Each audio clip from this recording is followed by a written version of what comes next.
नमस्ते, मैं हूँ राहुल और आप देख रहे हैं मेरा रुख। दोस्तों, इलेक्शन का माहौल और इलेक्शन की गर्मी दोनों ही अपने चरम पर। इसी समय पे, इसी दृष्टिकोण पे सैम पित्रोदा, जो कि कांग्रेस पार्टी के इंटरनेशनल विंग के हेड हैं, उन्होंने एक बयान दिया या उनसे एक इंटरव्यू में सवाल पूछा गया तो उसमें उन्होंने कांग्रेस पार्टी के रीडिस्ट्रीब्यूशन ऑफ वेल्थ वाला जो क्लॉज जो अपने मैनिफेस्टो में कांग्रेस पार्टी ने लिखा है, उसको यूएस के इनहेरिटेंस टैक्स से मैप करते हुए उन्होंने उसको एलोबरेट किया, जिसके अंदर 45% ऑफ वेल्थ अगर कोई गुजर जाता है तो 45% ऑफ वेल्थ उस पर्सन की उसके फैमिली को मिलती है और 55% जो है वो गवर्नमेंट ले लेती है, जिसको वो डिस्ट्रीब्यूट करती है। In America, there is an inheritance tax. So if, let's say, one has $100 million worth of wealth, and when he dies, he can only transfer probably 45% to his children. 55% is grabbed by government. Now that's an interesting law. It says you in your generation made wealth, you are leaving now, you must leave your wealth for public. Not all of it, half of it, which to me sounds fair. In India, you don't have that. इन्हीं चीज़ों के ऊपर बात करने के लिए आज हमारे साथ डॉक्टर अभिषेक मिश्रा जी हैं। सर, आपने समय निकाला, इसके लिए आपका बहुत बहुत धन्यवाद। Always a pleasure Rahul ji, आपने बुलाया इसके लिए बहुत बहुत शुक्रिया, धन्यवाद आपका। जी, तो इसको हम थोड़ा सा और अच्छे से डिटेल में समझना चाहेंगे, अगर आप इसके ऊपर अपना एक्सपर्ट व्यू शेयर कर सकें और दर्शकों को बड़े एक सिंपल शब्दों में बता सके, समझा सकें। देखिए, इंडिया में जो एक ऑब्सेशन है ना, obsession with the western law, western system, it's good to know other things, but जब आपके पास अपना खुद का अंडरस्टैंडिंग है, एक बहुत डिटेल्ड लीगल सिस्टम है, हमारे यहाँ दया भागा मिताक्षरा स्कूल में कैसे इनहेरिटेंस का डिवीजन होगा, कैसे उसका सोशल डिस्ट्रीब्यूशन होगा, पूरा चीज है हमारे यहाँ। लेकिन फिर भी ऑब्सेशन ये है कि यूएस में कुछ हो रहा है तो वो अच्छा ही हो रहा होगा। पहले हम ये देखें कि क्या यूएस और इंडिया सेम कॉन्सेप्ट है, क्या यूएस और इंडिया सेम कॉन्सेप्ट है? वहां के जो लोग हैं उनकी जो इनहेरिटेंस का कॉन्सेप्ट और हमारे यहाँ के लोगों का जो इनहेरिटेंस का कॉन्सेप्ट सेम है? आप लोग को ये भी ध्यान रखना पड़ेगा कि यूएस एक फेडरल कंट्री है जैसे इंडिया है।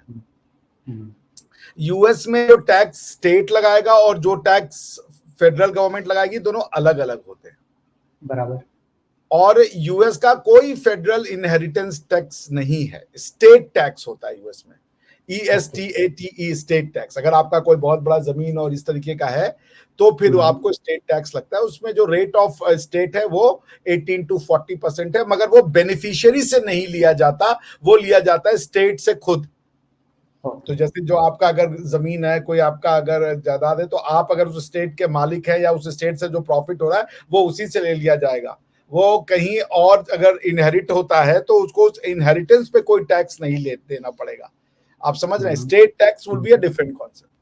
इनहेरिटेंस का मतलब होता है, देखिए, प्रॉपर्टी दो तरीके से बनती है। एक बनती है जब आप प्रॉपर्टी अपनी मेहनत से खुद कमाते हैं, और दूसरी प्रॉपर्टी होती है जब आपको भले आपने मेहनत ना करी, लेकिन आप अगर अंबानी जी के परिवार में पैदा हो गए तो उनकी सारी प्रॉपर्टी आपकी अपने आप हो जाती है by the operation of law. ठीक है ना? तो इसको समझने के लिए, क्या इंडिया और United states of America same है?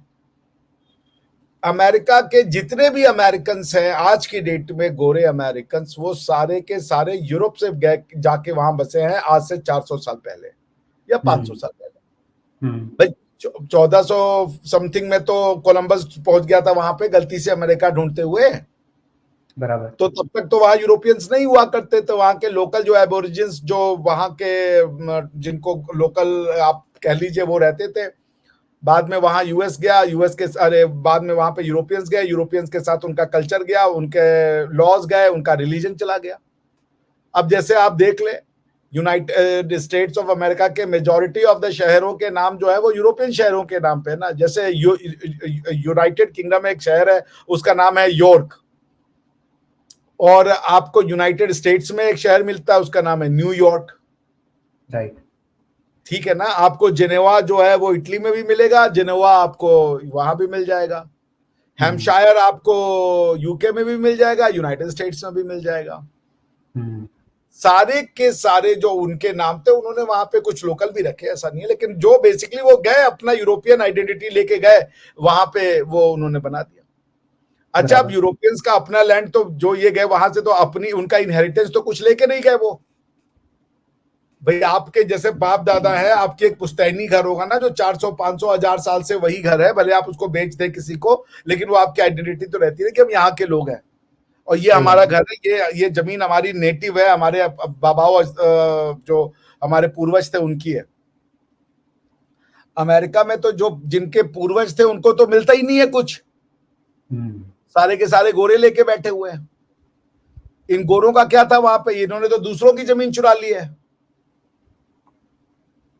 तो आप अमेरिकन लॉज को इंडियन कॉन्टेक्स्ट में सेम टू सेम अप्लाई करेंगे तो बेहद मूर्खता करेंगे। अमेरिकन लॉ में ये है उनका सेनेट में कि यदि American supreme court foreign law को अप्लाई करता है तो उस जज की इम्पीचमेंट तक की बात कही जाती है उसमें।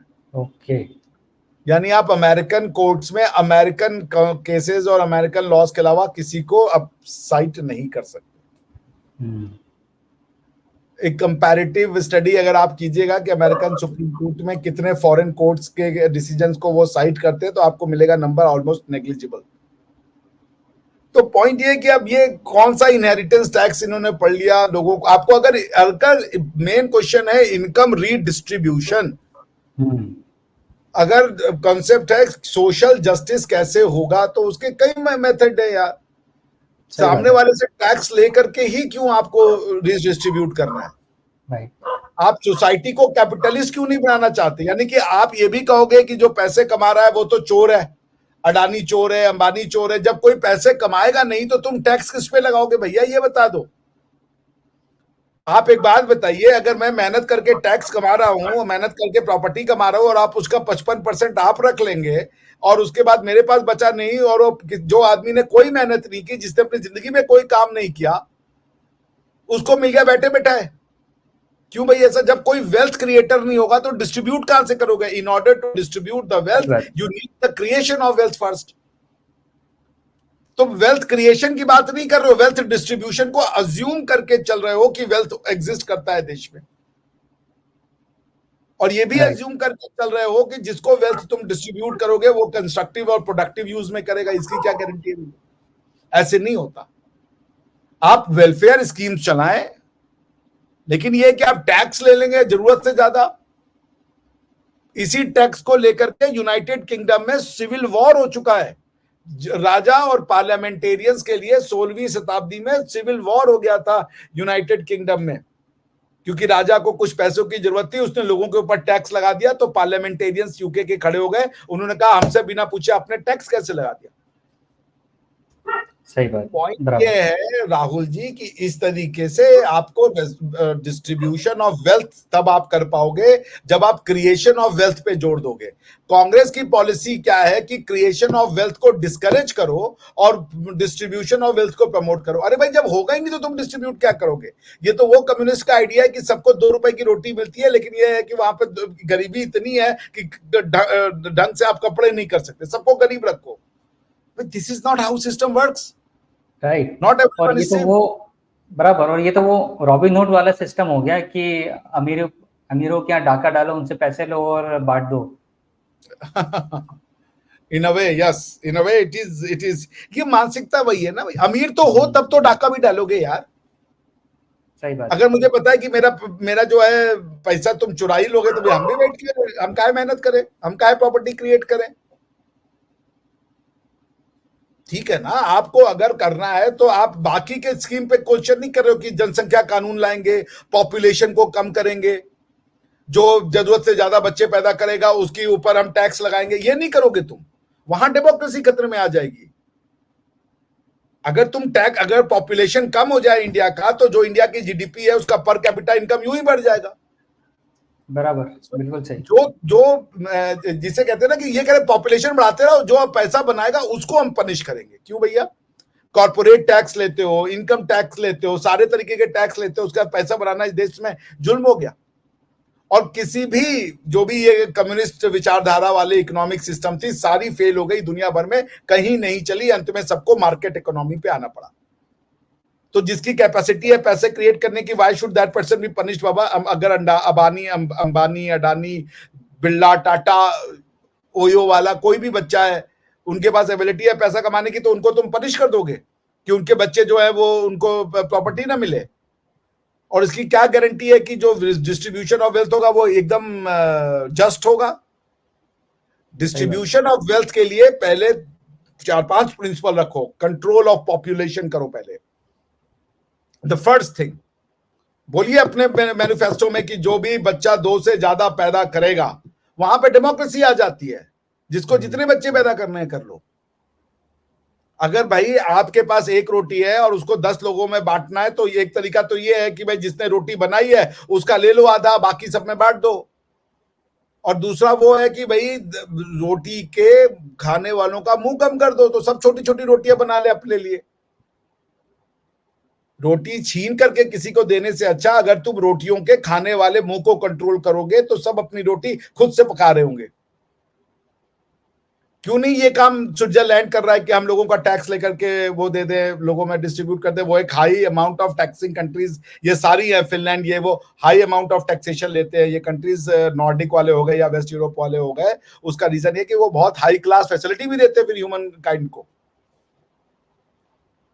तो ये दिस इज अमेरिका में है तो यहां भी अच्छा होगा, ये क्या बात हुआ यार? America land of immigrants, are we land of immigrants? नहीं, बिल्कुल नहीं। ये बेवकूफी वाले प्रपोजिशंस ठीक नहीं है। डिस्ट्रीब्यूशन ऑफ वेल्थ होना चाहिए, मैं I am all up for it, मगर उसको आप लोगों को आप एम्पावर करते हो, उनको डिपेंडेंट नहीं बना देते हो कि हम देंगे तुम खुद मत करो कुछ। तुम इकोनॉमिक पॉलिसी लाओ, जैसे स्टार्टअप है, that is a distribution of wealth. MSME जो है, जो आपके स्मॉल और मीडियम इंटरप्राइजेस है, जब वो खुलेंगे नहीं तो जॉब कहां से क्रिएट होगा? हम जॉब भी क्रिएट करें, हम टैक्स भी दे दें, हम सब कुछ दे दें। तुम ये भी कह रहे हो कि अपना एमएसएमई करो, बिजनेस करो, उसमें लोगों को जोड़ो, और उसके बाद जो है ये भी कहोगे कि डिसइन्वेस्टमेंट खराब है, रेलवे बेच दी, उसके बाद ये बेच दिया, वो बेच दिया, प्राइवेट सेक्टर आए नहीं, सब पब्लिक सेक्टर करे, तो वेल्थ कहां से बनेगा बड़े भैया? सही बात। एक तरफा कैसे चलेगा? अगर लोग अपना इस देश में काम करना चाह रहे हैं, फिर प्राइवेटाइज भी तो करो। उस प्राइवेटाइजेशन को तो आप शत्रु मानते हो। आपका जो आर्च एनिमी है वो अडानी अंबानी है, उसकी गलती क्या है मुझे नहीं पता, सिवाय इसके कि बेचारा अपनी क्षमता से पैसे बना लिया। मेरे पास तो क्षमता नहीं है पैसे बनाने की। सही बात है। तो ये ना ट्रांजैक्शन का एक पार्ट पकड़ के, अमेरिका इंडिया से कम 5-6 गुना बड़ा होगा लैंड एरियाज में। अमेरिका का जो यूएसए का लैंड एरिया कितना है बड़ा है मैं बताऊं, भारत से। तो आप देख लिया, हमारा 32 लाख है, ठीक है ना, और उनका जो है करीब करीब ये 98 लाख है, 3 गुना है वो हमारे, ऑलमोस्ट 3-3.5 गुना उनका लैंड एरिया है। पॉपुलेशन 33 से 34-35 करोड़ यही है। राइट। तो हमारा वो जो है, मतलब समझ लीजिए 3 सते 3 छक 18, कम से कम वो हमसे 5 गुना पॉपुलेशन कम है। उनके पॉपुलेशन को हमसे कैसे कंपेयर कर रहे हो? सही बात है। ये भी तो कहो ना कि इंडिया की सबसे बड़ी समस्या पॉपुलेशन है, वहां पर डेमोक्रेसी आ जाएगी। तो सब चीजें ट्रांजैक्शंस में चलती है, एक उसमें ये कि सिर्फ अमेरिका में हो गया तो उसको मुंह उठा के सीधा इंडिया में लगा दिया जाए, ये उचित बात नहीं है जी। बराबर। और यहाँ पर तो जो आपने कहा रिफॉर्म्स वाली बात और सारी चीजें, तो आप वेल्थ क्रिएटर्स को और इंडस्ट्रियलिस्ट को गाली देना या उनके ऊपर अपशब्द कहना या उनको क्रिटिसाइज करना, ये तो आपका एक रोज का काम हो गया। तो जब आप वेल्थ क्रिएटर्स को ही चीज़ें इतनी गाली देंगे या उनको भरा बुरा कहेंगे, तो अपकमिंग वेल्थ क्रिएटर्स या जो नए लोग हैं जो इस बिजनेस सेगमेंट में आना चाहते हैं, वो भी कैसे आएंगे? वो भी अपने आप को डिस्करेज ही फील करेंगे। जी बिल्कुल बिल्कुल, वो डिस्करेज ही नहीं फील करेंगे, वो बल्कि ये भी फील करेंगे कि हमारे साथ डिस्क्रिमिनेशन हो रहा है। Exactly. You can not demotivate people to make wealth बाबा। राइट। आप हमसे टैक्स भी ले रहे हो, जो हम एम्प्लॉय रख रहे हैं, हम जॉब भी क्रिएट करें, हम टैक्स भी दें, और हम ग्रीडी हैं। आप थोड़े ग्रीडी नहीं हो कि पावर में आने के लिए सारा का सारा बर्डन जो आप जानना चाहते हो उन लोगों के ऊपर जो काम करना चाहते हैं, मेहनत करना चाहते हैं। आप लोगों को एम्पावर कीजिए और जितनी जरूरत है उतना कैश लोगों को मिल जाता है। आप ये तो नहीं कर सकते ना कि अच्छा उसको बिजनेस करने दो, उसका पैसा तो अल्टीमेटली मेरे पास आ ही जाएगा। That can not be the approach of the government. आप ये बताओ कि कैसे आप प्राइवेट, जी बोलिए। नहीं आप कंटिन्यू कीजिए, फिर मैं बोलता हूँ।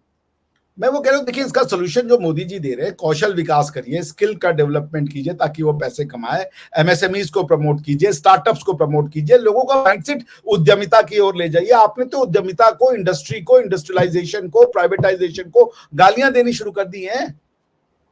सही बात। एलपीजी आपने इंट्रोड्यूस की थी, आज एलपीजी आपका सबसे बड़ा आर्च एनिमी है। जी आप। एग्जैक्टली। और इसके अंदर डबल स्टैंडर्ड वहां पर देखने को मिलता है जहां पर जिस स्टेट में अगर आपकी गवर्नमेंट है उस स्टेट में तो आप उसी बिजनेसमैन के साथ में डील करेंगे और उसी बिजनेसमैन को पैन इंडिया वाइज आप क्रिटिसाइज करेंगे। तो ये एक कितना बड़ा डबल स्टैंडर्ड। वो ठीक है, वो पॉलिटिकल इश्यूज, हम तो पॉलिसी इशू पे बात कर रहे हैं। पॉलिटिकली तो आपके डबल फेस है, उसमें तो कोई वो नहीं है भाई। पॉलिटिकली तो सबसे पहले अगर आप ये करोगे तो सबसे पहले आपको तो आपकी फैमिली का देना पड़ेगा, ठीक है ना। और फिर हर कोई अमेरिका में जाकर के अमेरिकन लाइफस्टाइल तो नहीं एंजॉय कर सकता। यहाँ की लोगों की पुश्तैनी जायदादें हैं, लोग अपना पुश्तैनी काम करते आए हैं, लोगों की मानसिकता दूसरी है। आप लोगों को अपॉर्चुनिटीज क्रिएट करें। The best way to distribute the wealth is the creation of an opportunity. Yes बिल्कुल, अमेसमेंट ऑफ द वेल्थ या सेंट्रलाइजेशन ऑफ वेल्थ नहीं होना चाहिए, बट वो एक इनएविटेबल कॉन्सिक्वेंस है। जब भी आपने कम्युनिज्म का प्रिंसिपल लगाया है कि हम कंसंट्रेशन ऑफ वेल्थ नहीं होने देंगे, इट हैज बैकफायर्ड बिकॉज ये अगेंस्ट द नेचर है। कुछ लोग होंगे जो जैसे कोई विद्वान है तो वो आप कुछ नहीं कर सकते कि उसकी विद्या को बांट दो, सबको एक बराबर इंटेलेक्चुअल बना दो, ऐसे नहीं हो सकता। वो है तो है विद्वान, उसी तरीके से किसी को लक्ष्मी बनाने का आशीर्वाद प्राप्त है तो वो बनाएगा। कम्युनिज्म और socialism is no way to fight that out. आपको लोगों को एम्पावर करना पड़ेगा, उनको काम करने के लिए इनकरेज करना पड़ेगा, एमएसएमईज को इनकरेज करना पड़ेगा, आपको स्टार्टअप्स को प्रमोट करना पड़ेगा, स्किल्स को प्रमोट करना पड़ेगा। That is the only way out. And before all that population को स्ट्रिक्टली कंट्रोल करना पड़ेगा। बिल्कुल बराबर। तो जब तक पॉपुलेशन नहीं कंट्रोल होगा, आप तो सबका पैसा सब में लेके बांट दो। मेहनत हम कर रहे हैं, कोई और पैसे ले जाए तो ठीक नहीं है। और जितना आप ले रहे हो उतना ही बहुत है। और क्या दे दे मिडिल क्लास, उसके सपने नहीं है।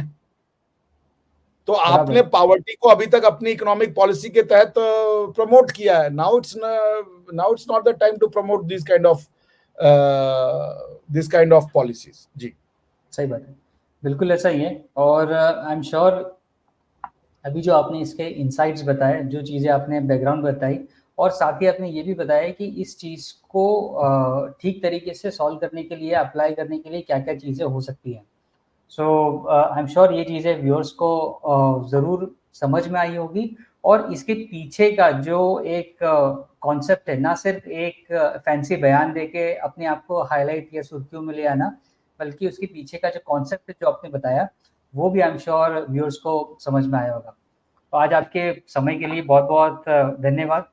उम्मीद है आपसे फिर किसी इंटरेस्टिंग टॉपिक पर वापस आपसे मुलाकात होगी। तब तक के लिए जी बिल्कुल। जी राहुल जी, धन्यवाद।